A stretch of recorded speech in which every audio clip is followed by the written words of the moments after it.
antek asing. Begitulah kira-kira yang disuarakan oleh sebagian warga Inggris ketika Thomas Tuchel mengumumkan skuad Piala Dunia 2026. Sebutan itu merujuk pada Tuchel yang orang Jerman seolah mengada-ngada dalam menyusun kerangka tim The Three Lions. Sejumlah pemain yang dianggap lebih kompeten malah digantikan individu yang rasanya kurang. Hal itu memberikan kesan bahwa Tuchel sengaja membuat Inggris tampil jelek di Piala Dunia nanti. Nah, supaya tidak lagi dicap antek asing, Tuchel harus membuktikan bahwa hinaan itu salah. Satu-satu caranya adalah Inggris tidak boleh main-main sejak fase grup. Kemenangan menjadi harga mati, sementara kekalahan adalah aib abadi. Lantas bagaimana kesempatan Inggris menguasai percaturan di grup L nanti? Dan lawan mana saja yang bisa jadi batu sandungan?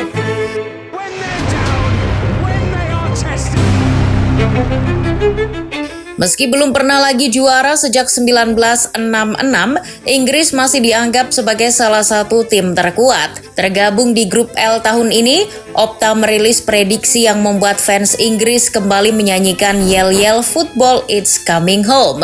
Mereka memberikan prediksi kalau Inggris akan lolos fase grup sebagai pemuncak dengan probabilitas 67,9%. Itu artinya Inggris diyakini tidak akan kesulitan melibas semua lawan di babak grup. Tapi apakah benar mereka sekuat itu? Kalau digambarkan, skuad Inggris yang dibawa Thomas Tuchel dari depan sampai tengah masih terlihat mewah. Namun, kalau sudah pindah ke lini belakang, walah, sekalipun tak membawa Phil Foden dan Cole Palmer, setidaknya barisan serang Inggris terbilang bagus. Tersedia Bukayo Saka, Jude Bellingham, Marcus Rashford, dan Anthony Gordon dengan daya ledak yang apik. Mereka ini yang menjadi opsi lain untuk mencetak gol selain sang bomber Harry Kane. Begitupun di lini tengah, materi gelandang yang dibawa Tuchel masih oke. Declan Rice dan Elliot Anderson akan turun sebagai pivot, dengan pelapis seperti Kobbie Mainoo dan Jordan Henderson. Namun masalahnya ada di komposisi bek yang ramai kritik karena tidak meyakinkan untuk turnamen sekelas Piala Dunia. Tuchel mengundang amarah warga Inggris karena tidak mengikut sertakan figur senior berpengalaman seperti Harry Maguire dan Luke Shaw. Padahal keduanya menjadi tulang punggung barisan bertahan di era Gareth Southgate. Masih oke lah Shaw yang beroperasi sebagai bek kiri digantikan oleh Nico O'Reilly yang memang lagi bagus-bagusnya di Manchester City. Tapi Tuchel menyingkirkan Maguire demi memberi kesempatan Marc Guehi, Ezri Konsa, John Stones, Dan Burn, serta Jarell Quansah. Dari 4 nama itu, Guehi dan Konsa kemungkinan akan diprioritaskan turun. Memang betul keduanya adalah kunci di balik nirbobol Inggris sepanjang kualifikasi. Tapi di Piala Dunia nanti tantangannya jelas berbeda. Apalagi Inggris akan berjumpa dengan Kroasia, tim yang sekarang tak lepas dari status kuda hitam. Sejak berhasil menembus babak final pada edisi 2018, Kroasia menjelma sebagai negara pecahan Yugoslavia yang paling disegani di panggung sepak bola dunia. Menatap Piala Dunia 2026, motivasi mereka berlipat ganda karena misi khusus memberikan kado perpisahan yang manis untuk Luka Modric. Gelandang veteran berusia 40 tahun tersebut telah dipastikan akan gantung sepatu dari panggung internasional setelah turnamen ini selesai. Memulai perjuangan dari grup L, Kroasia masih dinahkodai Zlatko Dalic. Formasi andalan 4-3-3 tampaknya masih akan dipakai untuk mengeruk poin. Skema rancangan Dalic itu bertumpu pada penguasaan bola serta transisi permainan yang terstruktur untuk mendikte tempo pertandingan. Di bawah asuhan Dalic, Kroasia gemar memperagakan slow build up yang terukur dari lini belakang. Dalam taktik ini, lini tengah menjadi nyawa permainan dengan memanfaatkan akurasi umpan para gelandang untuk membongkar pertahanan rapat lawan secara perlahan. Skuad Vatreni tahun ini tidak hanya mengandalkan Modric saja tentunya. Dalic masih membawa sejumlah pilar yang tersisa dari final 2018 seperti kiper tangguh Dominik Livakovic dan Mateo Kovacic sebagai duet terbaik Modric dalam mengatur irama permainan. Sedangkan di lini serang ada Andre Kramaric yang merupakan top skor di kualifikasi dengan 6 gol, serta Ivan Perisic. Sebagai penyerang paling senior setelah pensiunnya Mario Mandzukic, Perisic siap membimbing Ante Budimir yang musim lalu mengemas 17 gol bersama Osasuna. Meski masih mengandalkan figur senior, bukan berarti Dalic melupakan program regenerasi Kroasia. Buktinya ia memasukkan banyak darah muda potensial yang akan jadi ikon tim di masa depan. Ada bek tengah 19 tahun Luka Vuskovic yang bersinar saat dipinjamkan Tottenham Hotspur ke Hamburg SV. Punya postur 1,93 meter, Vuskovic akan dipercaya untuk berduet dengan bek Real Sociedad Duje Kaletakar.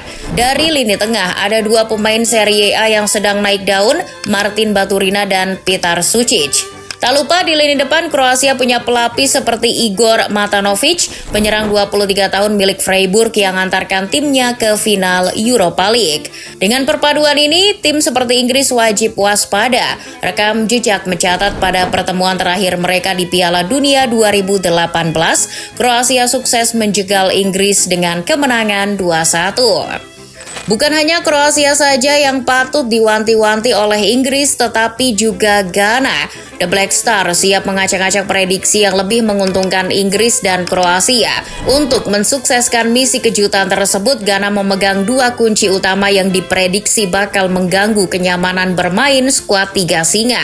Faktor pertama adalah sang pelatih Carlos Queiroz. Meski hanya sebentar menjadi asisten Sir Alex Ferguson di Manchester United, Queiroz tentu masih menyimpan catatan penting mengenai gaya main sepak bola Inggris. Memori kuat itulah yang akan diaplikasikannya dalam membangun formasi andalan 4-5-1. Mantan pelatih timnas Portugal ini menganut sistem disiplin pertahanan blok rendah yang sangat rapat, dikombinasikan dengan transisi serangan balik kilat yang memanfaatkan kecepatan individu para pemain sayapnya. Langkah ini sengaja diambil untuk memadati area sentral agar kreator serangan Inggris seperti Jude Bellingham tidak memiliki ruang gerak di zona berbahaya. Mereka sama sekali tidak peduli dengan persentase penguasaan bola dan memilih bermain sangat pragmatis.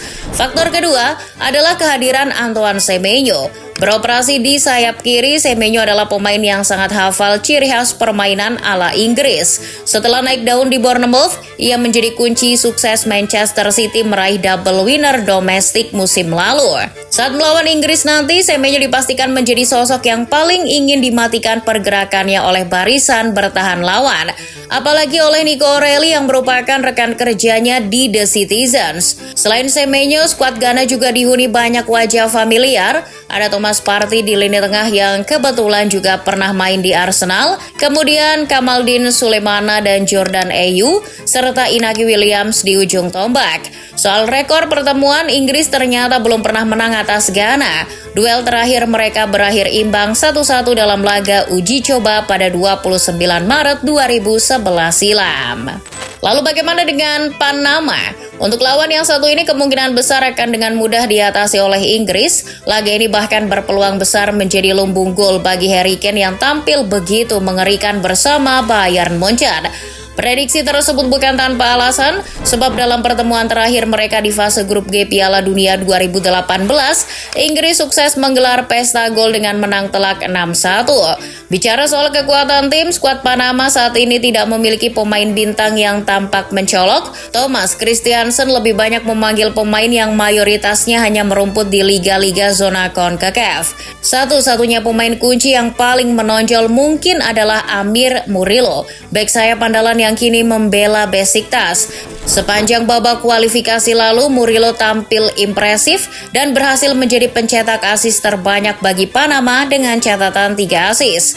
Karena tidak memiliki pemain bintang, Panama diprediksi akan bermain lebih banyak bertahan demi meredam agresivitas lini serang Inggris. Christiansen akan menyusun rotasi formasi dari yang semula turun dengan skema ofensif 3-4-2-1 berubah menjadi 5-4-1 yang sangat rapat saat dalam posisi bertahan. Terilhami mazhab sepak bola Spanyol karena Christensen pernah bermain tim muda Barcelona, skema bertahan ini sebenarnya tetap dipengaruhi oleh prinsip penguasaan bola yang kuat. Dalam prakteknya, mantan asisten Luis Milla itu akan menginstruksikan 5 pemain bertahan beroperasi sejajar untuk menutupi area lebar lapangan sekaligus membatasi ruang tembak lawan. 3 bek tengah tangguh sengaja dipasang demi memberikan perlindungan maksimal di zona tengah. Sementara itu, dua bek sayap akan memainkan peran hibrida. Mereka berfungsi sangat defensif saat digempur lawan, tetapi bisa bergerak cepat maju untuk mendukung serangan balik dari sektor sayap. Pada konferensi pers terakhirnya, Thomas Tuchel dengan PD-nya berkoar kalau dirinya yakin Inggris menjadi juara dunia tahun ini. Nah, kalau udah berani ngomong gitu, harusnya Inggris bisa sapu bersih grup L gak sih?